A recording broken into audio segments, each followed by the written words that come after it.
Өзің туралы ешкімге айтпа деген сөзді кейбір адамдар қарапайым сақтық ретінде қабылдайды. Бірақ оның астарында үлкен өмірлік тәжірибе, терең мағына және адам психологиясына қатысты маңызды шындық жатыр. Адам өз өмірі, арманы, жоспары немесе ішкі сезімі туралы бәріне бірдей айта берсе, ол өзінің әлсіз тұстарында ашып қояды. Кейде сеніп айтқан әңгімең ертең біреудің қолында қаруға айналуы мүмкін.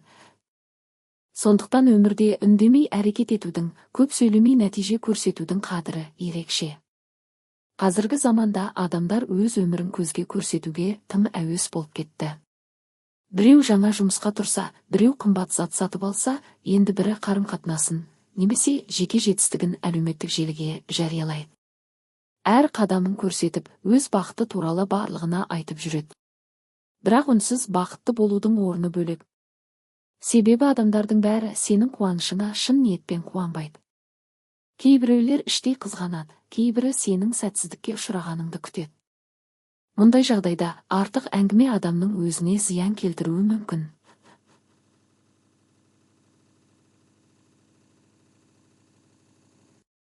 Адамның арманы да тыныштықты жақсы көреді. Көп адам болашақ жоспарын ерте айтып қояды. Мынаны істеймін, осындай жетістікке жетемін, бизнес ашамын, басқа қалаға көшемін деп алдын ала жариялап жатады. Бірақ жоспардың бәрі бірдей орындала бермейді.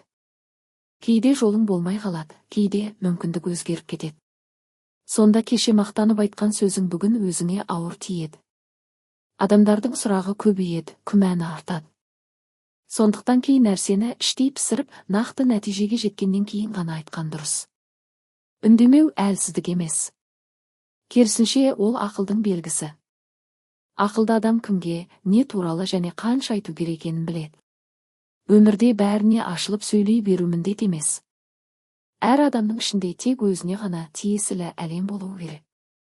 Кей сырды сақтау адамның мінезінде күшейтеді. Өйткені көп сөйлеген адам кейде эмоцияға беріліп кетеді, артық нәрсе айтып қояды. Ал сабыр сақтай білген адам өзінде, өз қадірінде қорғай алады. Кейде адамдар жан сырын бөліскісі келеді. Бұл табиғи нәрсе. Адам қолдау іздейді, түсіністік күтеді. Бірақ бәріне бірдей ішкі дүниеңді аша беруге болмайды. Өмірде сенің әлсіздігіңді түсініп, жаныңнан табылатын адамдар аз. Көпшілік тыңдағанымен шын мәнінде сенің жағдайыңды сезінбеуі мүмкін. Тіпті кейбірі сенің қиындықтарыңды өзгелерге айтып жүреді. Сондықтан кімге сенуге болатынын білу маңызды. Нағыз мықты адам өзін дәлелдеуге тырыспайды.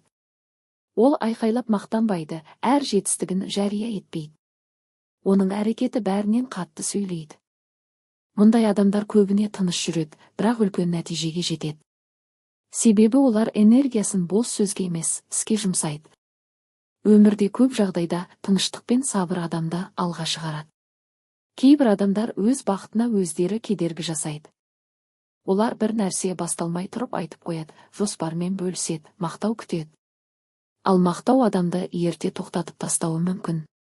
Психологтардың айтуынша кей кезде адам жоспарын айтқанда, ми оны орындалғандай қабылдайды. Соның салдарынан әрекетке деген құлшыныс азаяды. Сондықтан үнсіз еңбек ету табысқа апаратын маңызды жолдардың бірі. Өмірде қарапайымдылықтың да орны ерекше. Қарапайым адам көптің назарын іздемейді. Ол өзінің кім екенін дәлелдеуге тырыспайды. Өзін биік көрсетуге ұмтылмайды. Бірақ дәл сондай адамдардың ішкі дүниесі мықты болады. Олар өз бағасын өздері біледі. Ал үнемі өзін көрсеткісі келетін адам көбіне сыртқы пікірге тәуелді келеді. Өзің туралы ешкімге айтпа деген сөз толықтай тұйық бол дегенді білдірмейді.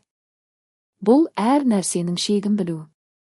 Әр адам өмірінде сенетін бір-екі жан болуы мүмкін. Бірақ бүкіл әлемге ішкі сырыңды таратып жіберу дұрыс емес. Кейде тыныштық ең үлкен қорған. Адам үндемеген сайын ойын жинақтайды, мақсатын анық көреді, және артық адамдардан алыстайды. Уақыт өте келе адам көп нәрсені түсінеді. Бәріне сенуге болмайтынын, әр күлімдеген адамның дос емес екенін, әр тыңдаған адамның жанашыр болмайтынын ұғады. Сонда ғана ол сөздің қадірін біледі. Аз сөйлеп көп бақылауды үйренеді. Өйткені өмірдегі ең құнды нәрселер тыныштықты жақсы көреді. Шынайы бақыт, үлкен арман, адал махаббат және нағыз жетістік. Сондықтан кейде өзің туралы аз айтқан дұрыс. Жоспарыңды үнсіз орында, арманыңды іштей өсір, мақсатыңа тыныш қадаммен жет. Адамдар сен туралы сенің сөзіңнен емес, нәтижеңнен білсін. Себебі өмірде ең әсерлі дәлел бос әңгіме емес, нақты әрекет.